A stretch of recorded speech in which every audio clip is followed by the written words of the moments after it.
नमस्कार, आप देख रहे हैं इंडिया डेली और मैं हूं आपके साथ अंजनी कुमार सिंह।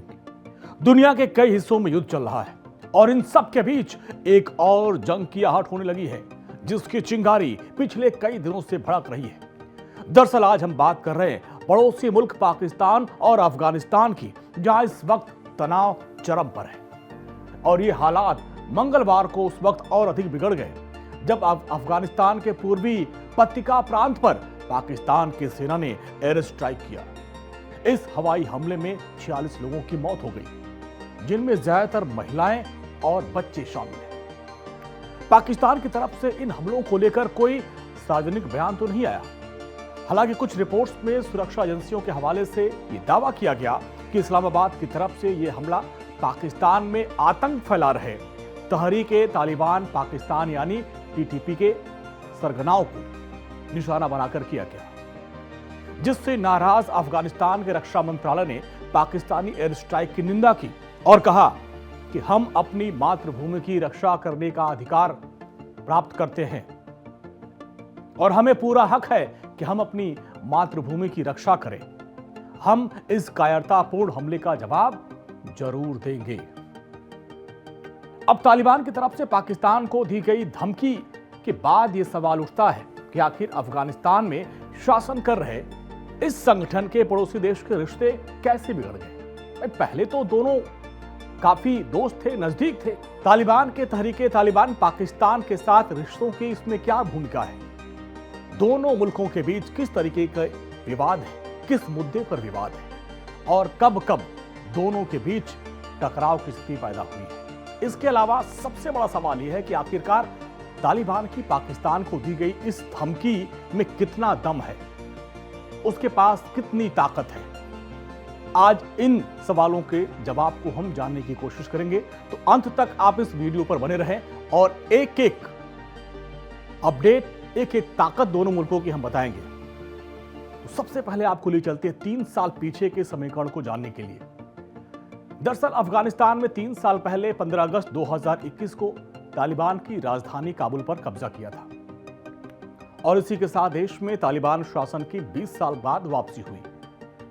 अफगानिस्तान में तालिबान की इस वापसी की एक बड़ी वजह था पाकिस्तान, और पाकिस्तान ने इसमें तालिबान की बहुत मदद की थी, जिसने इस्लामी चरमपंथी संगठन को अलग अलग मौके पर समर्थन देने के साथ साथ उसके सरगनाओं को अपने देश में पनाह देने का भी काम किया।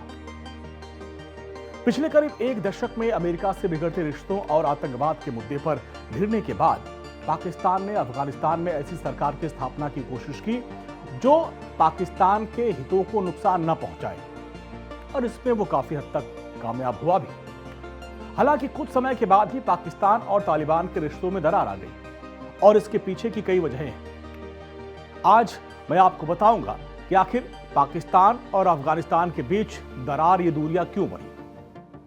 तो सबसे पहले बात है सीमा विवाद की। अभी सीमा विवाद क्या है, इसको जानिए आप। पाकिस्तान और अफगानिस्तान के बीच एक काल्पनिक डुरंड रेखा को सीमा माना जाता है। हालांकि अंग्रेजों की बनाई इस रेखा को अफगानिस्तान शुरुआत से ही मानता ही नहीं, वो नकार देता है और इसी डुरंड रेखा को पाकिस्तान और अफगानिस्तान के बीच विवाद की सबसे बड़ी वजह माना जाता है। पाकिस्तान को उम्मीद थी कि तालिबान के आने के बाद वो अफगानिस्तान से जमीन छीन सकता है या फिर इससे जुड़ा जो भी विवाद है उसको सुलझा सकता है, लेकिन तालिबान ने पाकिस्तान की इस नीति को मंजूर किया ही नहीं। अपना शासन आने के बाद तालिबान ने यहां अपना दावा और मजबूत कर दिया और कुछ सुरक्षा चौकियों को भी बनाना शुरू कर दिया। इसको लेकर दोनों देशों के बीच कुछ समय पहले से ही झड़पें देखी गई। इसी साल सितंबर की बात करें तो पाकिस्तान तालिबान के बीच गोलीबारी हुई थी। पाकिस्तान और अफगानिस्तान के बीच मतभेद और दरार की दूसरी सबसे बड़ी वजह है तहरीक-ए-तालिबान पाकिस्तान यानी टीटीपी। काबुल और इस्लामाबाद के बीच में विवाद की दूसरी सबसे बड़ी वजह यही है। यह आतंकी गतिविधियां इसकी लगातार बढ़ती जा रही है। टीटीपी के आतंकी पाकिस्तान में घुसकर हमले करते हैं, सेना पर, पुलिस की चौकी पर। अफगानिस्तान में फतह हासिल करने के बाद टीटीपी का पूरा ध्यान पाकिस्तान पर केंद्रित हो गया है। तालिबान टीटीपी लड़ाकों को कई मौके पर संरक्षण देता है और इसी वजह से पाकिस्तान नाराज है। दोनों मुल्कों के बीच 2640 किलोमीटर की सीमा और इसकी सुरक्षा के कमजोर इंतजामों के चलते टीटीपी के आतंकी मनमर्जी करते हैं। पाकिस्तान पर हमले करने के बाद बड़े आसानी से अफगानिस्तान के सीमाई इलाकों में आते हैं और वहां पर छिप जाते हैं।